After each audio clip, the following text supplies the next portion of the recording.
Imagine stepping outside on Mars without a spacesuit. Sounds impossible, right? Well, that's the dream behind terraforming. Terraforming means transforming another planet to make it more like Earth, a place where humans and Earth life could survive. The word literally means earth-shaping. But what does that actually involve? First, we'd need to thicken the atmosphere so it traps heat. Then, add warmth to melt frozen water and create rivers and lakes. And finally, enrich the air with oxygen so it's breathable. Mars is the main candidate for terraforming because it has ice, day lengths similar to Earth, and once had liquid water. Of course, this isn't easy.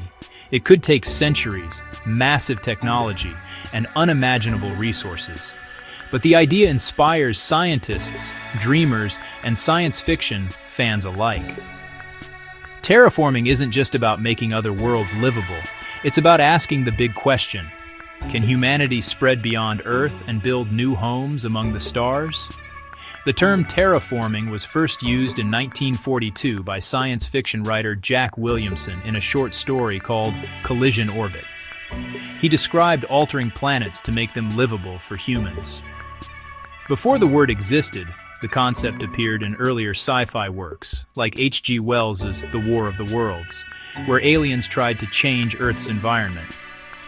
Later, in the 1960s-70s, scientists such as Carl Sagan brought the idea into serious discussion, suggesting ways to warm up Venus and Mars using greenhouse gases. So, while Jack Williamson gave us the word, Carl Sagan and other scientists helped make it a serious topic in planetary science. Terraforming started as science fiction, but it's no longer only that. Today, it's an active topic in planetary science and space exploration research. For example, NASA and private companies like SpaceX often discuss the possibility of altering Mars' atmosphere to make it more Earth-like. However, the scale of the challenge is enormous. Creating breathable air, liquid water, and stable climates might take centuries or even millennia, with today's technology falling far short. So, while it's not purely science fiction anymore, it remains more of a theoretical and futuristic concept than a near-term reality. Carl Sagan, one of the first scientists to seriously discuss terraforming Mars in the 1970s, he proposed using greenhouse gases to warm the planet. NASA has studied planetary engineering for decades. They've published studies on the possibilities and limits of terraforming, especially on Mars and Venus. Elon Musk and SpaceX. Musk is the most outspoken modern advocate. He has suggested nuking Mars poles to release CO2 and start a warming effect, though this is more of a dramatic idea than a realistic plan. Mars Society, a non-profit dedicated to Mars exploration and colonization, ESA, conducts planetary research crucial for understanding how terraforming might work. Academic researchers explore climate models, atmospheric chemistry, and biosphere engineering. Mars is freezing cold, with average temperatures around -60 degrees Celsius. For life to survive, we first need to warm it up. How?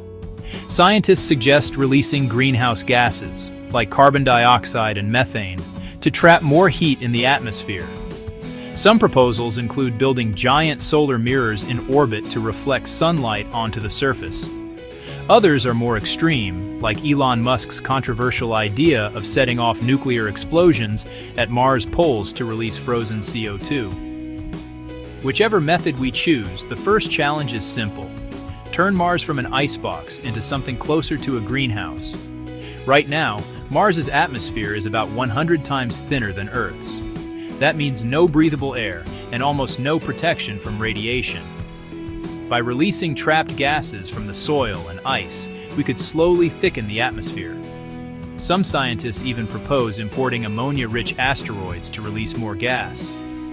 Over time, this could give Mars the kind of atmospheric pressure where humans might one day walk outside without a bulky spacesuit, though still with an oxygen mask. With heat and pressure, Mars's frozen water could melt into rivers, lakes, and maybe even oceans again. Water is essential, not just for drinking, but for farming, energy, and building ecosystems. Imagine standing on Mars and seeing flowing rivers, where today there is only rock and dust. Terraforming could literally bring Mars back to life.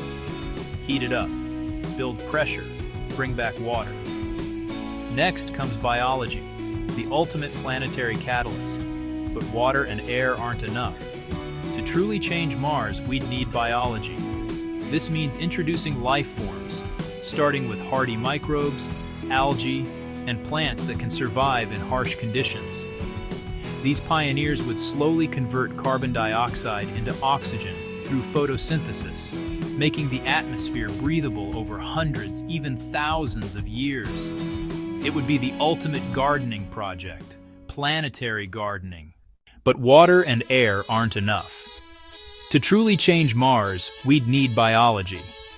This means introducing life forms, starting with hardy microbes, algae, and plants that can survive in harsh conditions. These pioneers would slowly convert carbon dioxide into oxygen through photosynthesis, making the atmosphere breathable over hundreds, even thousands of years. It would be the ultimate gardening project, planetary gardening. Of course, humans wouldn't just sit back and wait.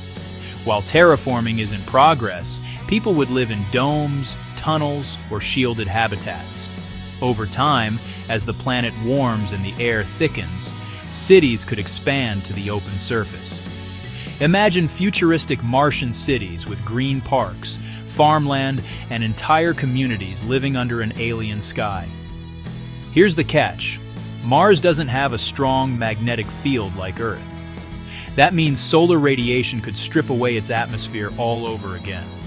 To solve this, NASA scientists have proposed building a giant magnetic shield in space to protect Mars. Yes, it sounds like something out of Star Trek, but it might be the only way to keep a terraformed planet stable for the long term. So how do we terraform a planet? Heat it up, build an atmosphere, add water, seed it with life, build cities, and protect it with advanced technology. It's an incredible vision that could take centuries, maybe even millennia to achieve. But here's the exciting part. It's not impossible. The first steps, like building greenhouses and habitats, are already being studied today. The question is, will we live long enough to see humanity transform an entire planet? Terraforming Mars wouldn't happen in a decade or even a century. Scientists estimate it could take hundreds to thousands of years to create a breathable atmosphere and liquid water on the surface. That means no one alive today would ever see the results.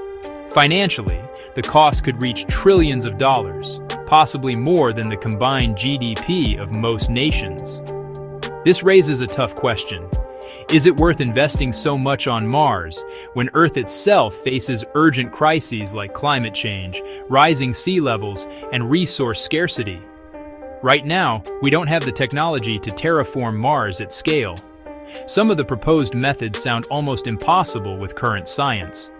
Detonating nuclear weapons at the poles to release carbon dioxide, building giant space mirrors to reflect sunlight onto Mars, creating an artificial magnetic shield in orbit to protect Mars from solar wind. Each of these ideas is theoretical at best. If the technology fails or produces unexpected results, we could end up wasting centuries of effort and leave Mars in a half-transformed, unstable state. Imagine if Mars already has microbial life deep underground. Terraforming would almost certainly wipe it out. This leads to a moral debate. Do we have the right to overwrite another planet's natural history? Or should Mars be preserved as a scientific and cultural treasure? Terraforming might benefit humans, but it could mean the extinction of Martian life, however small or primitive it may be.